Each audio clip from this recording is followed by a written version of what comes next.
कोयटा में पिंजरा पुल के सैलाबी रैली में बह जाने के बायस से छोटी गाड़ियां मुतबादिल रास्ते से गुजारी जा रही हैं, जिस पर ट्रांसपोर्टर्स ने एहतजाज करते हुए अपनी गाड़ियां खड़ी करके कौमी शाहरा पर हर किस्म की ट्रैफिक बंद कर दी है। आपको अपडेट कर रहे हैं सवाल से कि कोयटा में पिंजरा पुल के सैलाबी रैली में बह जाने के बायस से छोटी गाड़ियां मुतबादिल रास्ते से गुजारी जा रही हैं, जिस पर ट्रांसपोर्टर्स ने एहतजाज करते हुए अपनी गाड़ियां खड़ी करके कौमी शाहरा हर किस्म की ट्रैफिक के लिए बंद कर दिया है।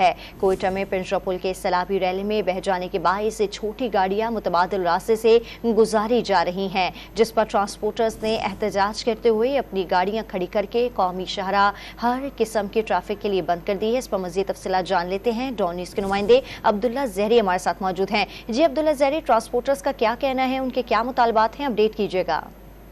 जी बिल्कुल, ये कच्ची का इलाका है। कोलपुर के मकाम पर ट्रॉलर और दीगर जो बड़ी गाड़ियां हैं उनके मालिकान और ड्राइवरों ने सख्त एहतजाज किया है। गुज़िश्ता रोज से ये सिर्फ चंद घंटों के लिए कौमी शाहरा को खोल दिया गया था, ताहम उसके बाद दोबारा कौमी शाहरा बंद कर दिया गया था। जो पिंजरा पुल के मकाम पर जैसे ये बड़ी गाड़ियों को छोड़ा गया तो शाहरा दोबारा मुतासर होने लगी, जिसके बाद NHA की जानिब से ये शाहरा बंद किया गया, जिस पर ट्रांसपोर्टरों ने सख्त एहतजाजी लाएमल तय किया और इसके बाद एहतजाज का आगाज किया। और इस वक्त तमाम छोटी बड़ी गाड़ियों के लिए कौमी शाहरा बंद है। कोयटा सक्कर कौमी शाहरा की बंदिश के बायस इस वक्त दर्जनों गाड़ियां कोलपुर के मकाम और दादर के मकाम पर खड़ी कर दी गई। लेवीज और पुलिस हुकाम की जानिब से 2 बार मुज़ाकरात भी किए गए जो नाकाम साबित हुए। जी बहुत शुक्रिया आपका अब्दुल्ला ज़हरी।